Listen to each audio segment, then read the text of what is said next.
ನಮಸ್ಕಾರ ಸ್ನೇಹಿತರೆ, ಇದೀಗ ತಾನೇ ಬಂದ ಮುಖ್ಯವಾದ ಮಾಹಿತಿಗಳು. ಇನ್ನು ಮುಂದೆ ಫುಟ್ಪಾತ್ ಮೇಲೆ ಯಾವುದೇ ವ್ಯಾಪಾರ ಮಾಡುವಂತಿಲ್ಲ ಎಂದು ಡಿಕೆ ಶಿವಕುಮಾರ್ ಅವರು ಖಡಕ್ ಸೂಚನೆ ಕೊಟ್ಟಿದ್ದಾರೆ. ಗ್ಯಾರಂಟಿ ಯೋಜನೆ ಸೇರಿದಂತೆ ಸರ್ಕಾರಿ ಯೋಜನೆಗಳ ಸವಲತ್ತು ನೀಡಲು ಅಧಿಕಾರಿಗಳು ಹಣ ಪಡೆದರೆ ಅಂತವರ ವಿರುದ್ಧ ಕಠಿಣ ಕ್ರಮ ತೆಗೆದುಕೊಳ್ಳುವುದಾಗಿ ಎಚ್ಚರಿಕೆ. ಎಲ್ಲ ಮಾಹಿತಿ ಬಂದಿವೆ. ಎಪಿಎಲ್ ಮತ್ತು ಬಿಪಿಎಲ್ ಪಡಿತರ ಚೀಟಿದಾರರಿಗೆ ಒಂದು ಶಾಕಿಂಗ್ ಸುದ್ದಿ. ಸರ್ವರ್ ಸಮಸ್ಯೆ ಆದ ಕಾರಣ ಪಡಿತರ ಆಹಾರಧನ ವಿತರಣೆ ಆಗುತ್ತಿಲ್ಲ. ನೀವು ಕೂಡ ಎಪಿಎಲ್ ಅಥವಾ ಬಿಪಿಎಲ್ ಪಡಿತರ ಚೀಟಿದಾರರಾಗಿದ್ದರೆ ಈ ಮಾಹಿತಿ ಪೂರ್ತಿ ನೋಡಿ. ಮತ್ತೊಂದೆಡೆಯಲ್ಲಿ ಪ್ರತಿ ಮನೆಯ ಯಜಮಾನಿಯರ ಬ್ಯಾಂಕ್ ಖಾತೆಗೆ ಗೃಹಲಕ್ಷ್ಮಿ ಯೋಜನೆಯಡಿಯಲ್ಲಿ ಇದುವರೆಗೆ 58,000 ರೂಪಾಯಿ ಜಮೆ ಮಾಡಿದ ಸರ್ಕಾರ 30ನೇ ಕಂತು ಕೂಡ ಮೇ ತಿಂಗಳಲ್ಲಿ ಬಿಡುಗಡೆ ಮಾಡಲು ಸಿದ್ಧತೆ. ಇದೇ ಮಧ್ಯೆ ಈ ಜಿಲ್ಲೆ ಫಲಾನುಭವಿಗಳಿಗೆ ಒಂದು ಶಾಕಿಂಗ್ ಮಾಹಿತಿ ಕೂಡ ಬಂದಿದೆ. ನೀವು ಕೂಡ ಗೃಹಲಕ್ಷ್ಮಿ ಯೋಜನೆ ಫಲಾನುಭವಿಗಳಾಗಿದ್ದರೆ ವಿಡಿಯೋ ಪೂರ್ತಿಯಾಗಿ ನೋಡಿ. ಮತ್ತೊಂದೆಡೆಯಲ್ಲಿ ರಾಜ್ಯಾದ್ಯಂತ ಮತ್ತೊಮ್ಮೆ ಸಾರಿಗೆ ನೌಕರರಿಂದ ಬಸ್ ಬಂದ್ ಮಾಡಿ ಅನಿರ್ದಿಷ್ಟಾವಧಿ ಮುಷ್ಕರ. ಬೇಡಿಕೆ ಈಡೇರದ ಹಿನ್ನೆಲೆಯಲ್ಲಿ ಮತ್ತೊಮ್ಮೆ ಮುಷ್ಕರ ಮಾಡಲು ಸಿದ್ಧತೆ. ಯಾಕೆ, ಏನಾಯಿತು, ಸಭೆಯಲ್ಲಿ ಚರ್ಚೆ ಏನು ಮಾಡಲಾಯಿತು, ಸಭೆ ಯಾಕೆ ವಿಫಲವಾಯಿತು, ಈ ಎಲ್ಲ ಮಾಹಿತಿ ಡೀಟೇಲ್ ಆಗಿ ನೋಡೋಣ.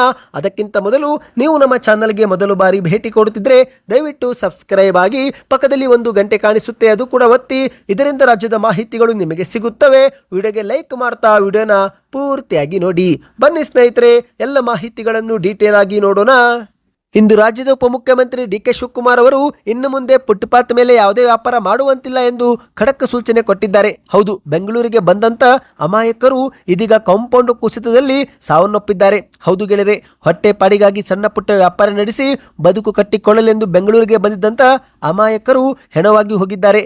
ಬೆಂಗಳೂರು, ಉತ್ತರ ಪ್ರದೇಶ, ಕೇರಳ ಹಾಗೂ ಅಸ್ಸಾಂ ಮೂಲದ ಒಟ್ಟು 7 ಜನರು ಇಂದು ಕಾಂಪೌಂಡ್ ಕುಸಿತದಲ್ಲಿ ಬಲಿಯಾಗಿದ್ದಾರೆ. ಇದೇ ಒಂದು ಘಟನೆ ಬೆನ್ನಲ್ಲೇ ಎಚ್ಚೆತ್ತುಕೊಂಡ ರಾಜ್ಯ ಸರ್ಕಾರ ಬೆಂಗಳೂರಿನ ಎಲ್ಲಾ ಸರ್ಕಾರಿ ಆಸ್ಪತ್ರೆಗಳ ಕಟ್ಟಡ ಹಾಗೂ ಸುರಕ್ಷತೆ ಬಗ್ಗೆ ಪರಿಶೀಲನೆ ಮಾಡುವಂತೆ ಅಧಿಕಾರಿಗಳಿಗೆ ಸೂಚನೆ ಕೊಟ್ಟಿದೆ. ಇದೇ ಮಧ್ಯೆ ಡಿಕೆ ಶಿವಕುಮಾರ್ ಅವರು ಮಾಧ್ಯಮಗಳ ಮುಂದೆ ಮಾತನಾಡಿ ಇನ್ನು ಮುಂದೆ ಫುಟ್ಪಾತ್ ಮೇಲೆ ಯಾವುದೇ ವ್ಯಾಪಾರ ಮಾಡುವಂತಿಲ್ಲ ಎಂದು ಖಡಕ್ ಸೂಚನೆ ನೀಡಿದ್ದಾರೆ. ಹೌದು, ಸುದ್ದಿಗಾರರ ಜೊತೆಗೆ ಮಾತನಾಡಿರುವಂತಹ ಡಿಕೆ ಶಿವಕುಮಾರ್ ಅವರು ಇಂತಹ ಅಪಾಯಕಾರಿ ಕಾಂಪೌಂಡ್ ಗೋಡೆ ಗುರುತಿಸಲು ಈಗಾಗಲೇ ಅಧಿಕಾರಿಗಳಿಗೆ ಸೂಚನೆ ಕೊಟ್ಟಿದ್ದೇವೆ.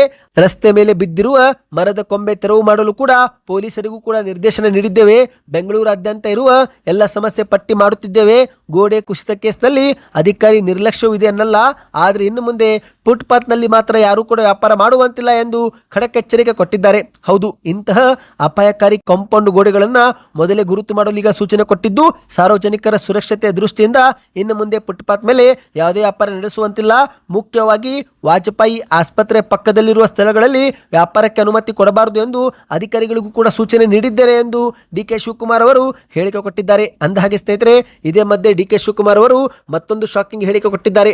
ಹೌದು, ಸರ್ಕಾರ ಜನರಿಗೆ ನೀಡುತ್ತಿರುವ ಗ್ಯಾರಂಟಿ ಯೋಜನೆಗಳು ಅಥವಾ ಸರ್ಕಾರದ ಸವಲತ್ತು ನೀಡಲು ಯಾರಾದರೂ ಅಧಿಕಾರಿಗಳು ಹಣ ಪಡೆದುಕೊಂಡ್ರೆ ಅಂತವರ ವಿರುದ್ಧ ಕಠಿಣ ಕ್ರಮ ಜರುಗಿಸುತ್ತೇವೆ ಎಂದು ಕನಕಪುರದಲ್ಲಿ ಎಚ್ಚರಿಕೆ ಕೊಟ್ಟಿದ್ದಾರೆ. ಹೌದು, ಸರ್ಕಾರದ ಸವಲತ್ತುಗಳನ್ನು ಫಲಾನುಭವಿಗಳಿಗೆ ತಲುಪಿಸಲು ಯಾರಾದರೂ ಅಧಿಕಾರಿಗಳು ಮತ್ತು ಸಿಬ್ಬಂದಿ ಒಂದೇ ₹1 ಹಣ ಪಡೆದರೆ ಅಂತವರ ವಿರುದ್ಧ ಮುಲಾಜಿಲ್ಲದೆ ಕಠಿಣ ಕ್ರಮ ತೆಗೆದುಕೊಳ್ಳಲಾಗುವುದು ಎಂದು ಸ್ಥಳೀಯ ಅಧಿಕಾರಿಗಳಿಗೆ ಡಿಕೆ ಶಿವಕುಮಾರ್ ಅವರು ಎಚ್ಚರಿಕೆ ಕೊಟ್ಟಿದ್ದಾರೆ. ಹೌದು, ಇಂದು ಕನಕಪುರ ಪಟ್ಟಣದ ಪಂಚಾಯತಿ ಕಚೇರಿಯಲ್ಲಿ ನಡೆದಂತ ಪ್ರಗತಿ ಪರಿಶೀಲನಾ ಸಭೆಯಲ್ಲಿ ಡಿಕೆ ಶಿವಕುಮಾರ್ ಅವರು ಮಾತನಾಡಿದ್ದಾರೆ. ಅಧಿಕಾರಿಗಳು ನಮ್ಮ ತಾಲೂಕಲ್ಲಿ ಕೆಲಸ ಮಾಡುತ್ತಿರುವುದು ಅವರಿಗೆ ಸಿಕ್ಕಿರುವ ಉತ್ತಮ ಅವಕಾಶ, ಹಾಗಾಗಿ ಇದನ್ನ ಸದ್ಬಳಕೆ ಮಾಡಿಕೊಳ್ಳಬೇಕು. ಇಲ್ಲಿ ಸರಿಯಾಗಿ ಕೆಲಸ ಮಾಡಿದವರು ಇದೀಗ ಉನ್ನತ ಸ್ಥಾನಕ್ಕೆ ಹೋಗಿದ್ದಾರೆ. ಇಂದು ರಾಜ್ಯಾದ್ಯಂತ ಬಿಸಿಲಿಗೆ ಜನ ತತ್ತರಿಸಿ ಹೋಗಿದ್ದಾರೆ. ಹಾಗಾಗಿ ಇಂತಹ ಸಮಯದಲ್ಲಿ ಕುಡಿಯುವ ನೀರಿನ ಸಮಸ್ಯೆ ಮತ್ತು ಜಾನುವಾರುಗಳಿಗೆ ಮೇವಿನ ಕೊರತೆ ಆಗದಂತೆ ಅಧಿಕಾರಿಗಳು ಎಚ್ಚರಿಕೆ ವಹಿಸಬೇಕು. ಸರ್ಕಾರದ ಎಲ್ಲಾ ಸವಲತ್ತುಗಳನ್ನು ಫಲಾನುಭವಿಗಳಿಗೆ ತಲುಪಿಸುವ ಕೆಲಸವನ್ನು ಪ್ರತಿಯೊಬ್ಬ ಅಧಿಕಾರಿಯು ಮಾಡಲೇಬೇಕು. ಸವಲತ್ತುಗಳು ತಲುಪಿದೆಯೋ ಇಲ್ಲೋ ಎಂಬ ಕುರಿತಂತೆಯೂ ಕೂಡ ನೇರವಾಗಿ ನೀವೇ ಫಲಾನುಭವಿಗಳನ್ನ ಭೇಟಿ ಮಾಡಿ ಅವರ ಅಭಿಪ್ರಾಯ ಪಡೆದು ವಿಡಿಯೋ ಚಿತ್ರೀಕರಣವೂ ಕೂಡ ಮಾಡಿಕೊಳ್ಳಬೇಕು ಎಂದು ಡಿಕೆ ಶಿವಕುಮಾರ್ ಅವರು ಸಲಹೆ ಕೊಟ್ಟಿದ್ದಾರೆ. ಇದೀಗ ಕನಕಪುರದಲ್ಲಿ ರಸ್ತೆ ಅಗಲೀಕರಣಕ್ಕೆ ಕ್ರಮ ತೆಗೆದುಕೊಳ್ಳಲಾಗ್ತಾ ಇದೆ. ಮುಂದಿನ ದಿನಗಳಲ್ಲಿ ರಾಮನಗರದ ರಸ್ತೆಗಳನ್ನು ಕೂಡ ಅಗಲೀಕರಣ ಮಾಡಲು ಸರ್ಕಾರದಿಂದ ಹಣ ಮಂಜೂರು ಮಾಡಲು ಕ್ರಮ ವಹಿಸುತ್ತೇವೆ ಎಂದು ಡಿಕೆ ಶಿವಕುಮಾರ್ ಅವರು ಭರವಸೆ ಕೊಟ್ಟಿದ್ದಾರೆ. ಬನ್ನಿ ಸ್ನೇಹಿತರೆ, ಮತ್ತೊಂದು ಮಾಹಿತಿಗೆ ಹೋಗೋಣ. ನೀವು ಕೂಡ ಎಪಿಎಲ್ ಅಥವಾ ಬಿಪಿಎಲ್ ಪಡಿತರ ಚೀಟಿದಾರರಾಗಿದ್ದರೆ ಏಪ್ರಿಲ್ ತಿಂಗಳಲ್ಲಿ ಆಹಾರಧನ ನಿಮಗೆ ವಿತರಣೆ ಆಯ್ತಾ? ಕಮೆಂಟ್ ಮಾಡಿ. ಯಾಕಂದ್ರೆ ರಾಜ್ಯಾದ್ಯಂತ ಸರ್ವರ್ ಸಮಸ್ಯೆ ಅಡ್ಡಿಯಾದ ಪರಿಣಾಮ ಪಡಿತರ ವಿತರಣೆ ಮಾಡಲು ಆಗುತ್ತಿಲ್ಲ. ಇದುವರೆಗೆ ಕೇವಲ 25% ಮಾತ್ರ ಆಹಾರಧಾನ್ಯ ಹಂಚಿಕೆ ಮಾಡಲಾಗಿದೆ ಎಂಬ ಸುದ್ದಿ ಮುನ್ನೆಲೆಗೆ ಬಂದಿದೆ. ಹೌದು, ರಾಜ್ಯದಲ್ಲಿ ಬಿಪಿಎಲ್, ಎಪಿಎಲ್ ಹಾಗೂ ಅಂತ್ಯೋದಯ ಪಡಿತರ ಚೀಟಿದಾರರಿಗೆ ಆಹಾರಧಾನ್ಯ ವಿತರಿಸಲು ಸರ್ವರ್ ಸಮಸ್ಯೆ ಎದುರಾಗಿದೆ. ಈವರೆಗೆ ಕೇವಲ 25% ಮಾತ್ರ ಆಹಾರಧಾನ್ಯ ವಿತರಿಸಲಾಗಿದ್ದು, ಹಾಗಾಗಿ ಕೂಡಲೇ ಸರ್ಕಾರ ಮಧ್ಯಪ್ರವೇಶಿಸಿ ಸರ್ವರ್ ಸಮಸ್ಯೆಯನ್ನು ಬಗೆಹರಿಸುವಂತೆ ರಾಜ್ಯ ಸರ್ಕಾರಿ ಪಡಿತರ ವಿತರಕರ ಸಂಘ ಆಹಾರ ಸಚಿವ ಕೆ.ಎಚ್. ಮುನಿಯಪ್ಪನವರಿಗೆ ಪತ್ರ ಬರೆದಿದ್ದಾರೆ. ಹೌದು, ಮಾಹಿತಿ ಪ್ರಕಾರ ಕರ್ನಾಟಕದಲ್ಲಿ 1,28,00,000 ಬಿಪಿಎಲ್ ಹಾಗೂ 10,81,000 ಅಂತ್ಯೋದಯ ಕಾರ್ಡುಗಳಿಂದ ಒಟ್ಟು 4.5 ಕೋಟಿ ಫಲಾನುಭವಿಗಳಿದ್ದು ಇವರಿಗೆ ಪ್ರತಿ ತಿಂಗಳು 4.5 ಲಕ್ಷ ಮೆಟ್ರಿಕ್ ಟನ್ ಆಹಾರ ಪದಾರ್ಥವನ್ನು ನೀಡಬೇಕಾಗಿದೆ. ಹೌದು ಗೆಳೆಯರೆ, ಕೇಂದ್ರ ಸರ್ಕಾರದ ಪ್ರಧಾನಮಂತ್ರಿ ಗರೀಬ್ ಅನ್ನ ಕಲ್ಯಾಣ ಯೋಜನೆ ಮತ್ತು ರಾಜ್ಯ ಸರ್ಕಾರದ ಅನ್ನಭಾಗ್ಯ ಯೋಜನೆ ಅಡಿಯಲ್ಲಿ ತಲಾ 5 ಕೆಜಿ ಸೇರಿ ಒಟ್ಟು 10 ಕೆಜಿ ಅಕ್ಕಿ ಮತ್ತು ರಾಗಿಯನ್ನು ಬಿಪಿಎಲ್ ಕಾರ್ಡುದಾರರ ಪ್ರತಿ ಸದಸ್ಯರಿಗೆ ಉಚಿತವಾಗಿ ನೀಡಬೇಕು. ಇನ್ನು ಮತ್ತೊಂದಡಿಯಲ್ಲಿ ಅಂತ್ಯೋದಯ ಕಾರ್ಡ್ಗೆ 20 ಕೆಜಿ ಅಕ್ಕಿ ಮತ್ತು 15 ಕೆಜಿ ರಾಗಿ ಸೇರಿ ಒಟ್ಟು 35 ಕೆಜಿ ಆಹಾರಧಾನ್ಯ ನೀಡಬೇಕು. ಪ್ರತಿ ತಿಂಗಳು 5ನೇ ತಾರೀಕಿನಿಂದಲೇ ಆಹಾರಧಾನ್ಯ ಪಡಿತರ ಹಂಚಿಕೆ ಶುರು ಮಾಡಲಾಗುತ್ತೆ. ಆದರೆ ಇದೇ ಬಾರಿ ಸರ್ವರ್ ಸಮಸ್ಯೆ ಆದ ಪರಿಣಾಮ ಹಲವರಿಗೆ ರೇಷನ್ ಸಿಕ್ಕಿಲ್ಲ. ಹೌದು, ನ್ಯಾಯಬೆಲೆ ಅಂಗಡಿಗಳ ಮುಂದೆ ಸರತಿ ಸಾಲಲ್ಲಿ ಬಿಸಿಲಲ್ಲಿ ನಿಂತರೂ ಕೂಡ ಸರ್ವರ್ ಸಮಸ್ಯೆ ಎದುರಾಗಿ ಎಷ್ಟೋ ಜನರು ಆಹಾರಧಾನ್ಯ ಪಡೆದುಕೊಂಡಿಲ್ಲ. ಬಯೋಮೆಟ್ರಿಕ್ ಸಮಸ್ಯೆ, ಲಾಗಿನ್ ಸಮಸ್ಯೆ ಸೇರಿದಂತೆ ನಾನಾ ಕಾರಣಗಳು ಮುನ್ನೆಲೆಗೆ ಬಂದಿವೆ. ನೀವು ಕೂಡ ಏನಾದರೂ ಈ ಒಂದು ಸಮಸ್ಯೆ ಎದುರಿಸುತ್ತಿದ್ರೆ ಕಮೆಂಟ್ ಮಾಡಿ. ಬನ್ನಿ ಮತ್ತೊಂದು ಮಾಹಿತಿಗೆ ಹೋಗೋಣ.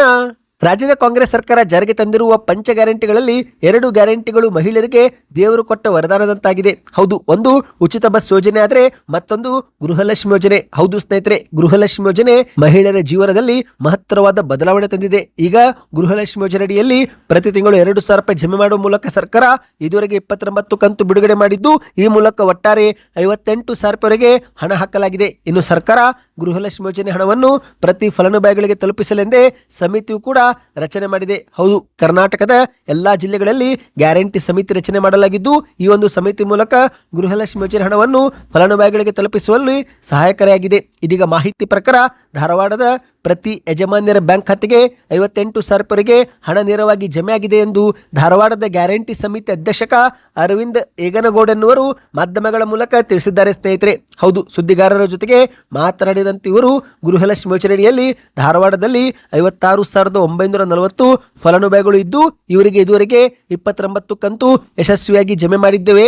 ಈ ಮೂಲಕ 61 ಕೋಟಿ 10 ಲಕ್ಷ ಹಣವನ್ನು ಫಲಾನುಭವಿಗಳ ಬ್ಯಾಂಕ್ ಖಾತೆಗೆ ಸಂದಾಯ ಮಾಡಿದ್ದೇವೆ ಎಂದು ಅವರು ಮಾಧ್ಯಮಗಳ ಮೂಲಕ ತಿಳಿಸಿದ್ದಾರೆ. ಸ್ನೇಹಿತರೆ, ನೀವು ಕೂಡ ಧಾರವಾಡದವರಾಗಿ 29ನೇ ಕಂತು ಏಪ್ರಿಲ್ ಅಲ್ಲಿ ಬಂದಿದ್ರೆ ಕಮೆಂಟ್ ಮಾಡಿ. ಇನ್ನು ಗೃಹಲಕ್ಷ್ಮಿ ಯೋಜನೆ ಕುರಿತಂತೆ ಮತ್ತೊಂದು ಜಿಲ್ಲೆ ಫಲಾನುಭವಿಗಳಿಗೆ ಒಂದು ಶಾಕಿಂಗ್ ಸುದ್ದಿ.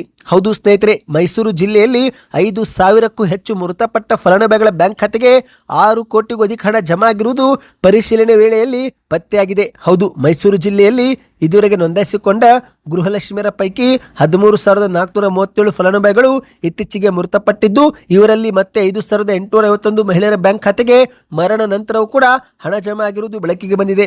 ಹೀಗೆ ಪ್ರತಿ ತಿಂಗಳು 2,000 ರೂಪಾಯಿಯಂತೆ ಒಟ್ಟು 5,851 ಫಲಾನುಭವಿಗಳ ಬ್ಯಾಂಕ್ ಖಾತೆಗೆ 6 ಕೋಟಿ 35 ಲಕ್ಷ ರೂಪಾಯಿ ಹಣ ಜಮಾ ಆಗಿರುವುದು ಗೊತ್ತಾಗಿದೆ. ಸದ್ಯ ಸರ್ಕಾರ ಈ ಒಂದು ಹಣವನ್ನು ವಾಪಸ್ ಪಡೆದುಕೊಳ್ಳಲು ಸಿದ್ಧತೆ ಶುರು ಮಾಡಿದೆ. ಹೌದು, ಮರಣ ಪತ್ರದ ಅನುಸಾರವೇ ಹೆಚ್ಚಿನ ಕಂತಿನ ಹಣವನ್ನು ವಾಪಸ್ ಮಾಡಿಕೊಳ್ಳಲಾಗುತ್ತೆ. ಸ್ನೇಹಿತರೆ, ಬನ್ನಿ ಕೊನೆಯ ಮಾಹಿತಿಗೆ ಹೋಗೋಣ. ವೇತನ ಹೆಚ್ಚಳ ಮಾಡಬೇಕು ಮತ್ತು ಬಾಕಿ ವೇತನವನ್ನ ಬಿಡುಗಡೆ ಮಾಡಬೇಕು ಎಂಬ ಕುರಿತಂತೆ ಇಂದು ಸಭೆ ಮಾಡಲಾಗಿತ್ತು. ಆದರೆ ಸಭೆಯಲ್ಲಿ ಮತ್ತೆ ಅಧಿಕಾರಿಗಳು ಈ ಒಂದು ಪ್ರಸ್ತಾವನೆಯನ್ನ ತಿರಸ್ಕೃತ ಮಾಡಿದ್ದು, ಹಾಗಾಗಿ ಅನಿರ್ದಿಷ್ಟಾವಧಿ ಮುಷ್ಕರಕ್ಕೆ ಈಗ ಸಾರಿಗೆ ನೌಕರರು ಘೋಷಣೆ ಮಾಡಿದ್ದಾರೆ. ಮೇ 20ರಿಂದ ರಾಜ್ಯಾದ್ಯಂತ ಮತ್ತೊಮ್ಮೆ ಬಸ್ ಸಂಚಾರದಲ್ಲಿ ವ್ಯತ್ಯಯ ಉಂಟಾಗಲಿದೆ. ಹೌದು ಸ್ನೇಹಿತರೆ, ವೇತನ ಹೆಚ್ಚಳ ಮಾಡಬೇಕೆಂಬ ಕುರಿತಂತೆ ಇಂದು ಸಭೆ ಮಾಡಲಾಗಿತ್ತು. ಆದರೆ ಸಭೆ ವಿಫಲವಾಗಿದೆ. 25% ವೇತನ ಹೆಚ್ಚಳ ಮಾಡಬೇಕು ಎಂದು ಸಾರಿಗೆ ನೌಕರರು ಪಟ್ಟು ಹಿಡಿದರೆ, ಇತ್ತ ಅಧಿಕಾರಿಗಳು ಮಾತ್ರ ಅಷ್ಟೊಂದು ಏರಿಕೆ ಮಾಡಲು ಆಗೋದಿಲ್ಲ, 7% ವೇತನ ಹೆಚ್ಚಳ ಮಾಡುವುದಾಗಿ ಅಧಿಕಾರಿಗಳು ತಿಳಿಸಿದ್ದಾರೆ. ಹೀಗೆ ಈ ಒಂದು ಪ್ರಸ್ತಾವನೆಗೆ ಸರಿಯಾದ ರೆಸ್ಪಾನ್ಸ್ ಬರದ ಹಿನ್ನೆಲೆಯಲ್ಲಿ ಈಗ ಮತ್ತೊಮ್ಮೆ ಬಸ್ ಸಂಚಾರ ಬಂದ್ ಮಾಡಿ ಅನಿರ್ದಿಷ್ಟಾವಧಿ ಮುಷ್ಕರ ಮಾಡಲು ನೌಕರರು ಸಜ್ಜಾಗಿದ್ದಾರೆ.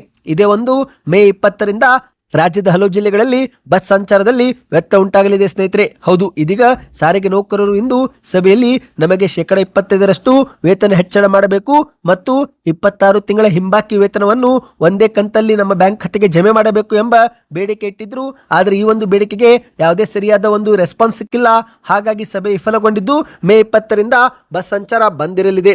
ನೀವು ಕೂಡ ಏನಾದರೂ ಸ್ನೇಹಿತರೆ ಮೇ 20ರ ಆಸುಪಾಸು ಅಥವಾ ಮೇ 20ರ ನಂತರ ಬೇರೆ ಊರಿಗೆ ಹೋಗುವ ಪ್ಲಾನ್ ಹಾಕಿಕೊಂಡಿದ್ರೆ ಮತ್ತೊಂದು ಪರ್ಯಾಯ ಮಾರ್ಗವನ್ನ ಈಗಲೇ ರೆಡಿ ಮಾಡಿಕೊಳ್ಳಿ. ಯಾಕಂದ್ರೆ ಆ ಸಮಯದಲ್ಲಿ ಬಸ್ ಸಂಚಾರದಲ್ಲಿ ವ್ಯತ್ಯಯ ಉಂಟಾಗುವ ಸಾಧ್ಯತೆ ಇದೆ. ಸದ್ಯಕ್ಕೆ ಎಷ್ಟೇ ಇತ್ತು ಮಾಹಿತಿಗಳು ಇಷ್ಟವಾಗಿದ್ದರೆ ಚಾನಲ್ಗೆ ಸಬ್ಸ್ಕ್ರೈಬ್ ಮಾಡಿಕೊಳ್ಳಿ. ಸೂಪರ್ ಮಾಹಿತಿ ಎಂದು ಕಮೆಂಟ್ ಮಾಡಿ.